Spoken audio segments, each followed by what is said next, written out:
The following talk is offered freely to ensure that no one is ever denied access to these practices and to these teachings. If you feel inspired to make a donation to support this offering, you can go to my website at jonathanfoust.com. While you're there, you can also sign up for a monthly newsletter designed to support you in your practice. Thank you, and enjoy.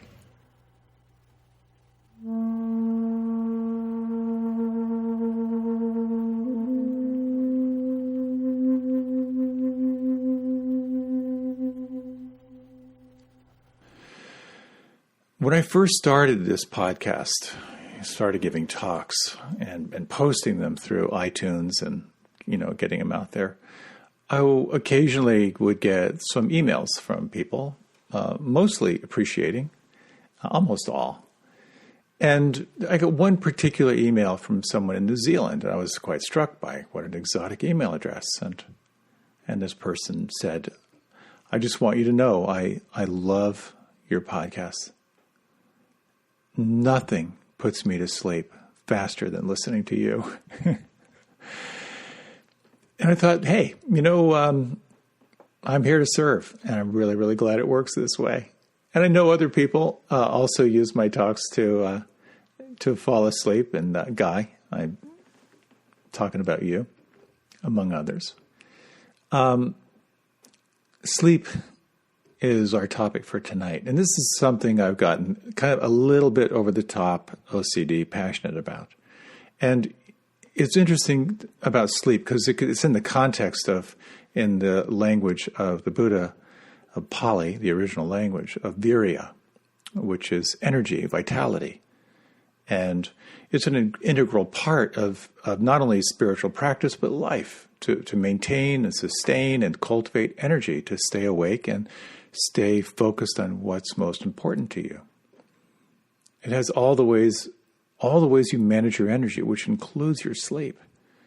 And sleep has been a big issue for me, and I know it's a big issue for a lot of people. So what I'd like to talk about and potentially geek out on a little bit tonight are really first the consequences of not sleeping well, which is sort of what woke me up, literally, to this. How sleep is really an integral part of your life, but also about your spiritual practice. And then to talk about what you can do, first on the external things you can do, and I'll share with you my favorite toys and external stuff, but then most important, the internal stuff, the things that you can do internally when you find yourself unable to sleep.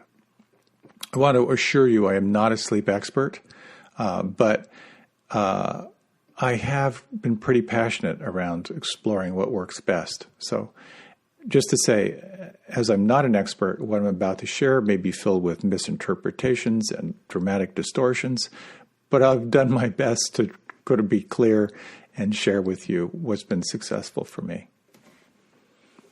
One of the most popular worldwide torture techniques is sleep deprivation.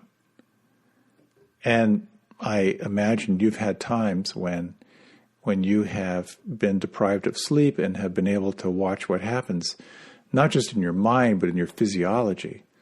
Last summer, I had a really, really bad infection, and I just could not sleep. And day after day, I watched this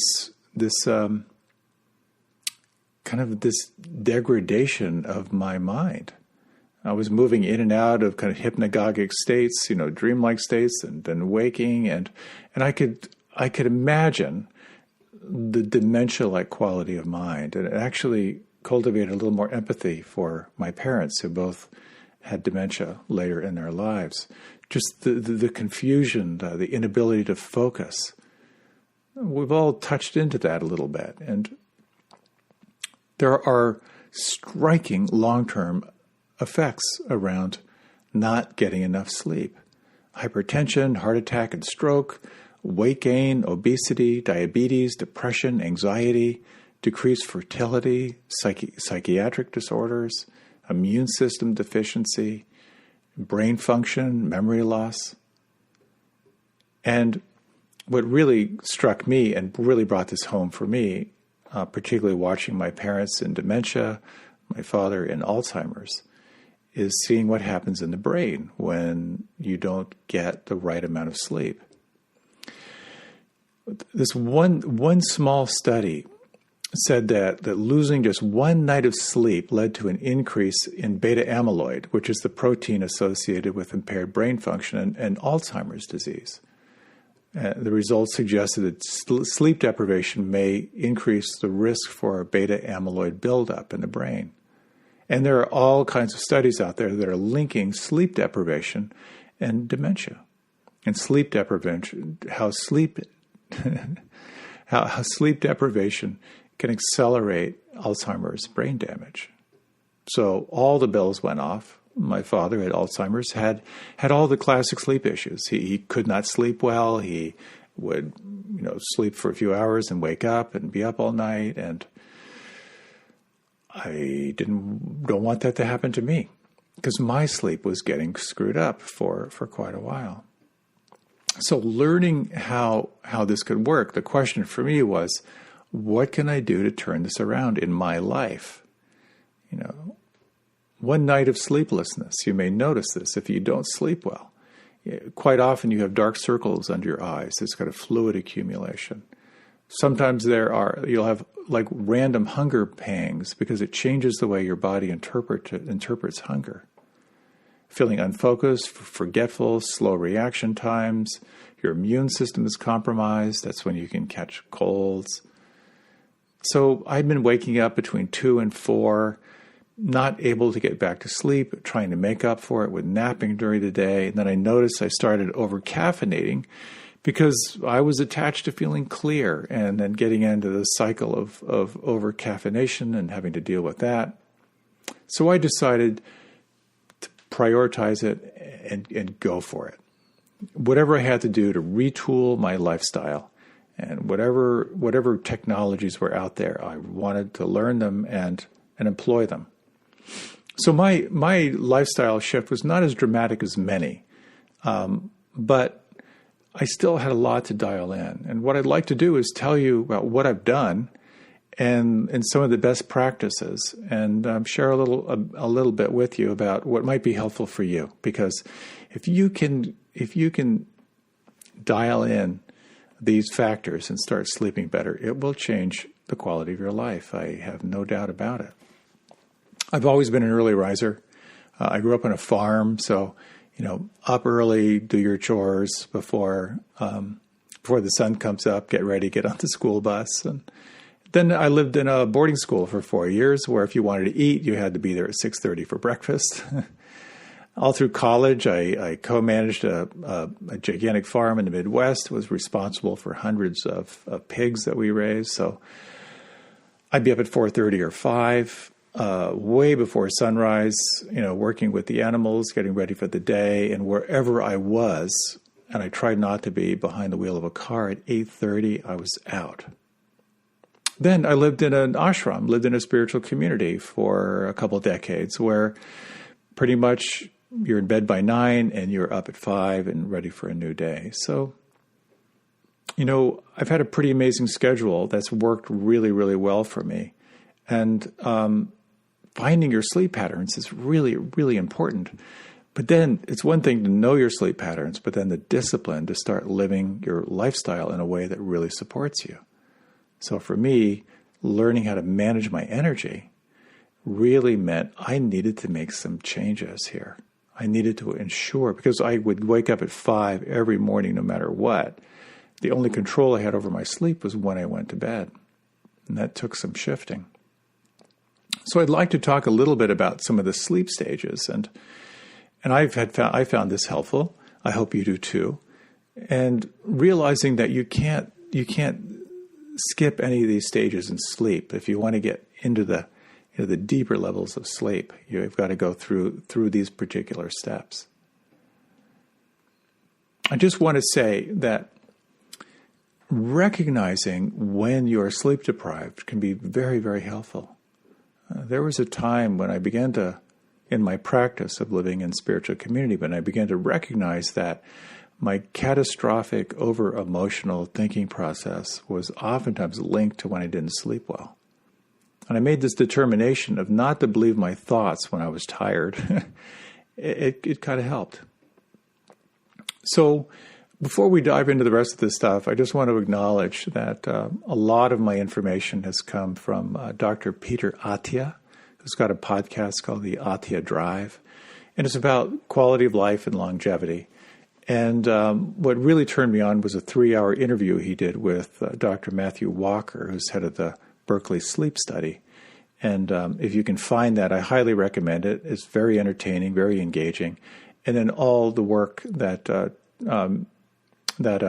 Matthew Walker has done has been very, very interesting. So it kind of breaks down to what's called non-rapid eye movement, which is kind of quiet sleep, and then rapid eye movement, or REM, which is active sleep. And the first thing is when you begin to sort of settle in, all kinds of things can happen when you fall asleep, of course. You can have strange sensations. There are what are called hypnagogic hallucinations, where you feel like you're falling or you hear someone calling your name. There's something called the myoclonic jerk, which is where you just move for no reason, which is also quite common. So what happens when you sleep is you're moving from these high amplitude, theta waves. And for like 5 or 10 minutes, you're sort of going into a drifting place. And if someone were to sort of wake you, you'd probably say you were awake. You weren't even asleep. But as you begin to settle in, then what will happen is you move into the second stage, where you'll be less aware of your surroundings. Your body temperature will drop. Your breathing and your heart rate becomes more regular. And for about 20 minutes, you'll be in this phase. And here there'll be kind of rapid rhythmic brain activity that are called sleep spindles. Your body temperature continues to go down. Your heart rate continues to go down. And about 50% of your time when you're asleep, you're kind of hanging out in this state. And then if the forces of nature are with you, you'll begin to move into the next level of sleep. And this is where your muscles will relax even more. Your blood pressure, your breathing rate drop. This is where you begin to move into your deepest sleep. And the delta brainwaves begin to kick in here. And you'll become less responsive, and the noises and the activity, they may not generate any response. So, if there's someone in the room and they slam a door, you won't even hear it because you'll be so deep. And you're in this transition between light sleep and what's considered really, really deep sleep. And then this fourth stage of sleep is pretty wild. In the fourth stage, your brain actually starts to become more active. Your body becomes more relaxed and you actually become immobilized. It's almost like you're paralyzed. Your eyes start to move more rapidly. There's more dreaming, happening here. You have lots of rapid eye movement. Your respiration actually increases. The brain activity increases. And about 20% of your time is here. And this is where all kinds of amazing stuff happens. This is where memory consolidation begins to happen.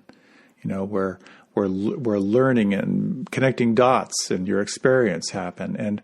And most importantly, this is where, and I'm pretty sure it's proven, this is where this sort of like brain cleanup occurs.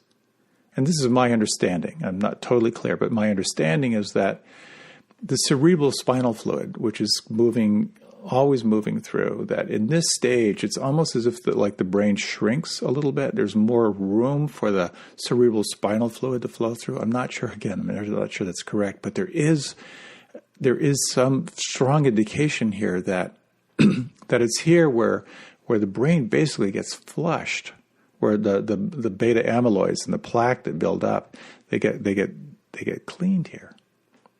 And so you'll go through about 4 or 5 of these sleep cycles of sort of relaxing, moving deeper, that in-between state, and then you'll cycle down into that fourth stage of sleep. And chances are you can sense those cycles during the night where you're awake, and then you go back down, and how I try to imagine it, because what happens for me is I wake up and then I stay awake and then I start hallucinating. I'll never fall asleep again. But I kind of see it as like a porpoise, It comes up to the surface, kind of looks around, and then it goes back down, back into the depths. That fourth stage of sleep is something that we miss unless we can really build in really healthy sleep hygiene. And this is where I started to really turn my focus. What are the best practices for sleep? And you may know these, but I'm going to share them with you anyway. Going to bed and waking up at the same time every day, even after a bad night's sleep and even on the weekend. Super, super helpful. That's where my time of living in a very regimented ashram environment or being on a farm was so helpful was you just go to bed at the same time. Your body gets into that rhythm. And keeping your bedroom cool, about 65 degrees, it'll help you to cool off, because one of the indicators of going into sleep is your core body temperature drops. So that's very, very helpful. Transitioning to sleep, like an hour before bedtime, to dim the lights, turn off the screens, really, really helpful, really, really difficult. Refraining from alcohol is huge. Alcohol is considered a sedative, and sedation is not sleep. So it can block your REM dream sleep, which is a really important part of the cycle. And as well to avoid caffeine after like 1 p.m. And as well, just to notice if you can't sleep, the best practice suggested now is to get out of bed, do something quiet, and then try to get back to bed when you feel the slightest urge. And then finally, napping late in the day, to try to avoid that if you can. Those are some of the basic practices, but I've also found that eating earlier in the day, not eating too soon before you go to bed, has been another huge, huge factor for me. So, externally, what can you do externally? Well, this is where I just love to geek out, and I'll share with you some of the things that I've done that have really been cool. And I just have to say up front that all these toys and stuff maybe aren't necessary. It is ultimately about working your internal process, and I'm going to talk about that. But in the meantime, here are some of the tech toys that have been really, really helpful for me. This thing, it's called the Aura Ring, and this is recommended by Peter Attia and Matthew Walker. It's considered the most accurate sleep tracker there is, and I'm just taking it off now. And I don't know if you can see, but you can see these diodes that are there. And what they do is they measure your heart rate variability, they measure your temperature, and it's on all the time. It's got like a 6-day battery or something like that. And the basic rule of thumb is what you can manage, you can measure. So last night, I slept for 6 hours and 50 minutes. My sleep efficiency was 85%. My resting heart rate was 50. I had an hour and 55 minutes of REM sleep, of the rapid eye movement. That's 28%. And I had 53 minutes of the deep sleep, like that deepest sleep, which is about 13%. It took me 17 minutes to fall asleep. So why is that important? Well, what happens is you're getting immediate feedback as to your activities. And I've noticed, and I really noticed the impact of eating late. So I really try to have at least 3 hours on an empty stomach before I go to bed. But sometimes I'm just starving, or I'll eat a little bit something a little bit later. And then I check my app in the morning, and I get this little thing saying, did you eat something late last night? Because your temperature didn't drop until here. It's a little scary and amazingly helpful to get that mirror of the consequence of action, the karma, if you will. So I'm part of a study now working where I fill out every morning. I I fill out the symptoms that I might have. And what they're doing is, in the studies, they're looking for indicators of early detection of issues that might arise. And in particular, they're noticing, can they catch the symptoms of the coronavirus before you realize you have it? Because quite often there'll be an elevated temperature before you're aware of it. So I have found this to be a tremendous asset for myself. And there are other sleep trackers out there, but to kind of get the mirror of the effect of your actions. And it's interesting because on some of the forums for the Oura Ring, it's Oura, you'll see people say like, oh, that's it. No more red wine in the evening, because they can just see the immediate impact. So the second geeked out thing that I'm experimenting with, which has been highly, highly recommended by many people, it is a water-cooled mattress cover. It's called the Ooler, Ooler. And again, what this will do, because I noticed there are many, many times I would wake up overheated, and I kind of kick off the covers. I'd wake up in a sweat because I was cold, I had too many blankets, and that would just wreck my sleep. One of the things that helps you to fall asleep is when your core body temperature drops. So this is basically a mattress cover that has cool water, and you set the temperature, and it helps you to lower the body temperature, and it has an impact. And I've noticed it's made a big impact for me. Many people have said this is the one thing that's really shifted things for them a lot. So there's that. And then the counterbalance to a cool mattress cover is using what's called a gravity blanket.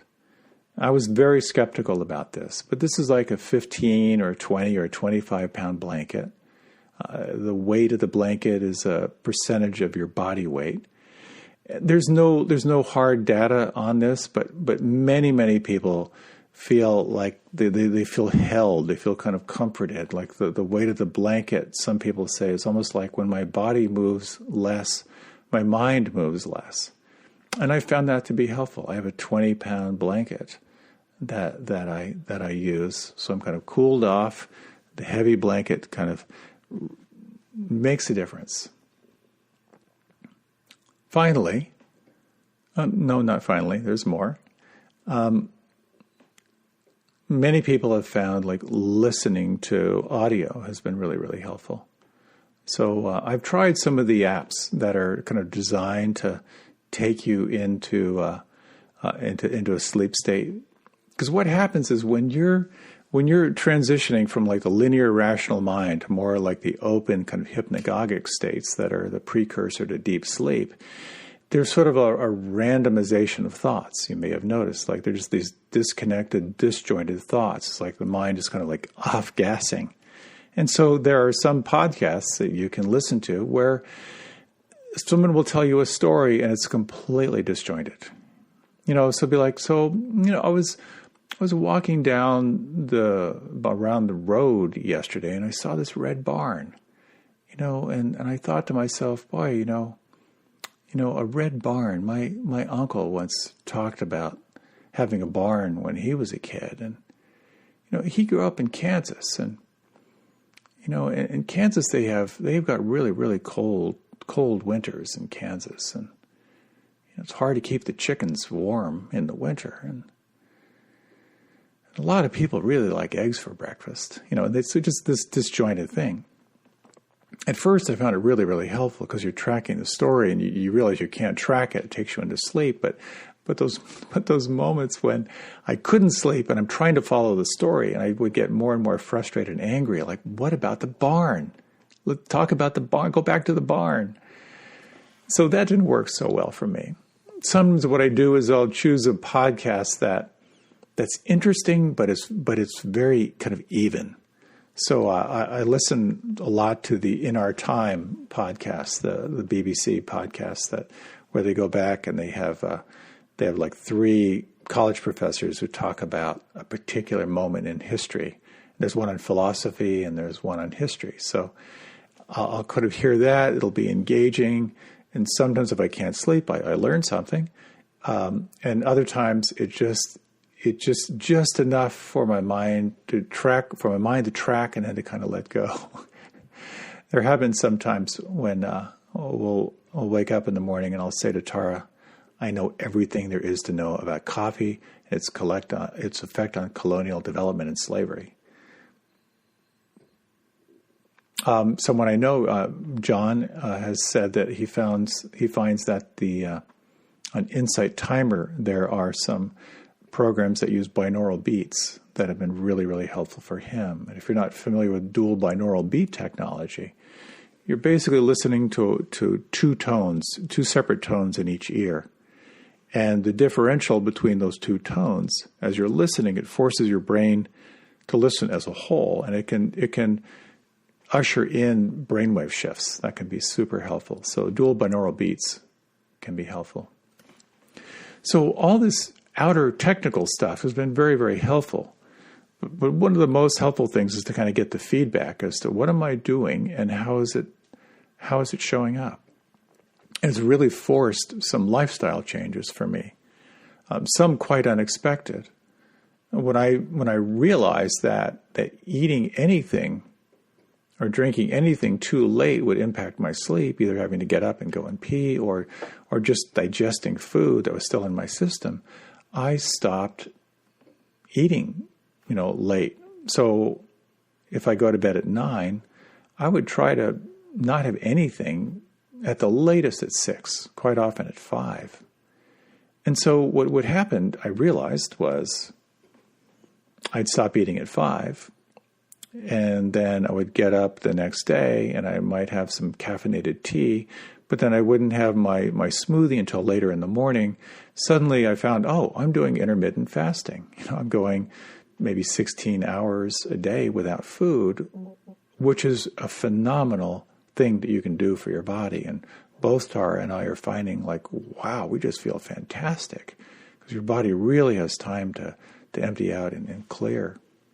It's also affected how I exercise, recognizing there's a direct correlation between my exercise and recognizing its impact on how I sleep. But if I exercise too late, then I can see how that affects the temperature drop, etc.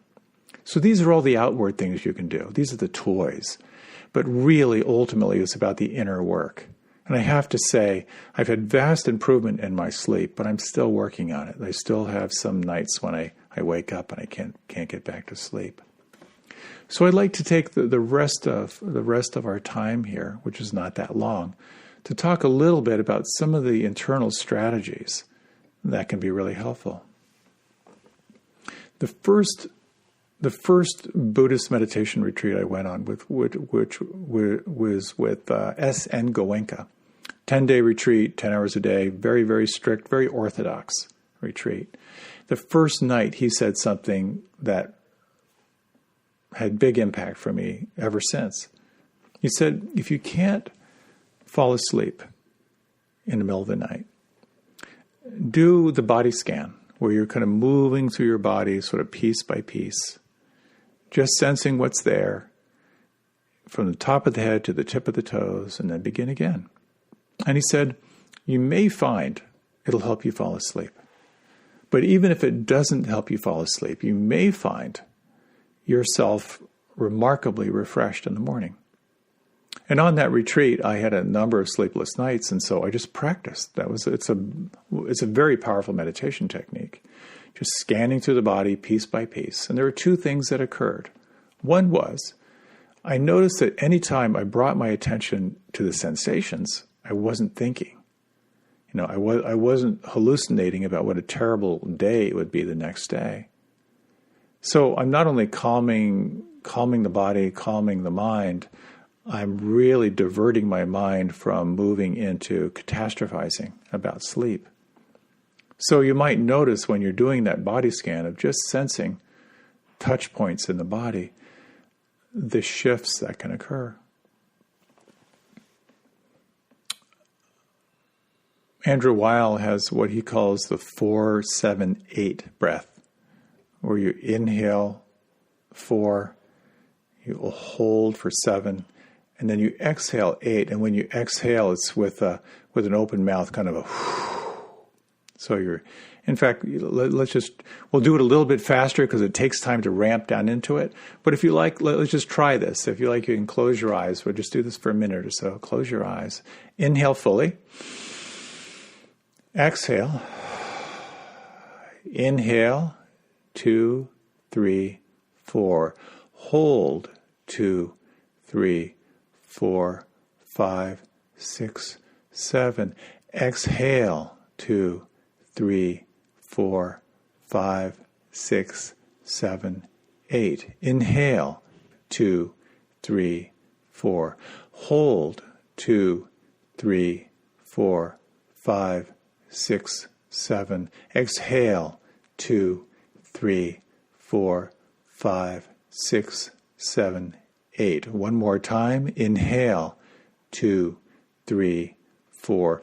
Hold. 2, 3, 4, 5, 6, 7. Exhale. 2, 3, 4, 5, 6, 7, 8. And just take a moment just to rest. Can you feel any imprint, any effect? Some people swear this technique helps them to fall asleep really, really fast. I find for myself, when I'm trying too hard to do it right or get the ratio right, it actually gets me a little anxious. But it's a very, very cool thing just to keep in mind. You know, where as you inhale and then you hold, and on the exhalation, it's a letting go, it's a falling away. And sometimes you can feel like you're just sort of like dropping into like deeper and deeper levels of awareness. As I've done a little research for this talk, there was a beautiful article where someone talked about a visualization that in some Tibetan traditions that are kind of seen as an insomnia cure visualization. And I actually tried this one the other night. It was pretty cool. So if you like, you can close your eyes. It's not very long. I'm going to read this to you, and then you can kind of get a sense of what it feels like. So imagine yourself with your eyes closed. Take 3 deep breaths.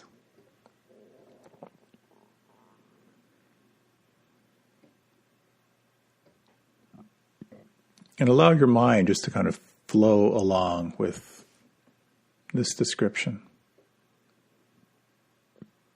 Imagine it is night, deep in the forest. A raging river rushes through a narrow gorge, roaring incessantly.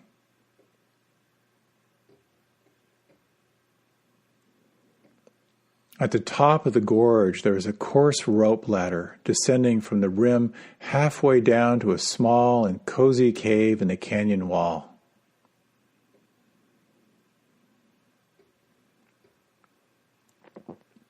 Inside is a crackling campfire burning, illuminating, and warming the rough stone walls of the caves.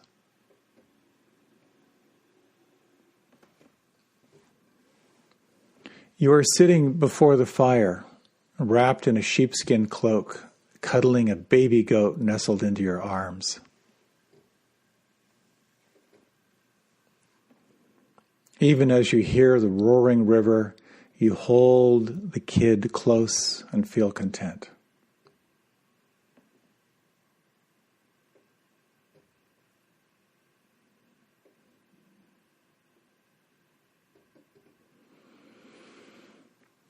And then if you like, you can deepen your breath.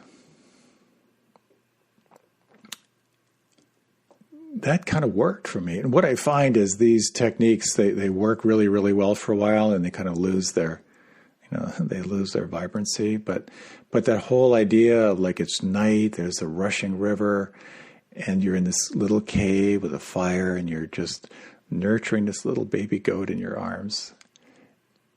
It's pretty cozy. It's a shift. couple other things that I found really helpful. Just as in the body scan, where you're just sensing the body, I find sometimes the open focus meditation is very, very helpful. I have a number of these in my podcast if you want to check. Because we have so little time, it's kind of feeling the space inside your body. So let me give you a little sample of this. If you like, again, you can close your eyes and take a few deep breaths. And just sense, can you imagine the space between your forehead and the back of your head?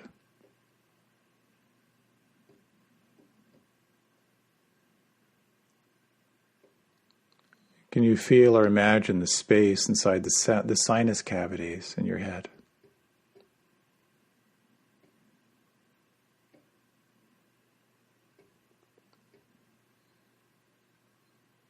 Can you imagine the space inside your mouth?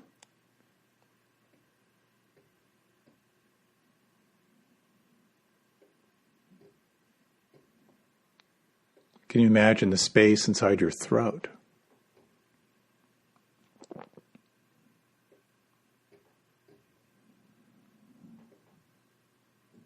Can you feel or imagine the space inside your lungs?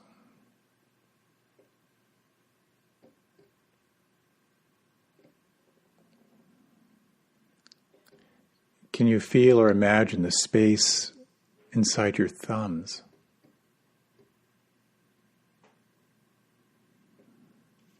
Just take a moment to sense over this just few minutes if there's any shift inside.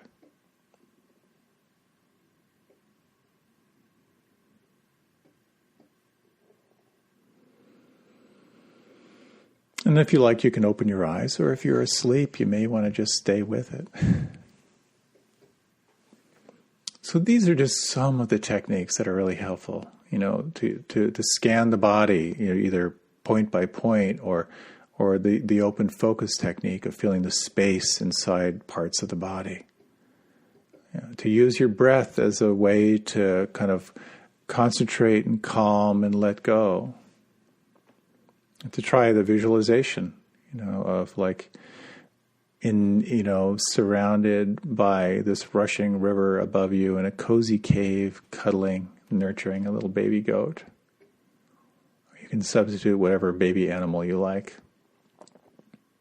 Another thing that oftentimes I will do is when I can't sleep and I begin to feel the catastrophizing going on, like hallucinating what a terrible day it's going to be, it's just to remind myself other people feel this too.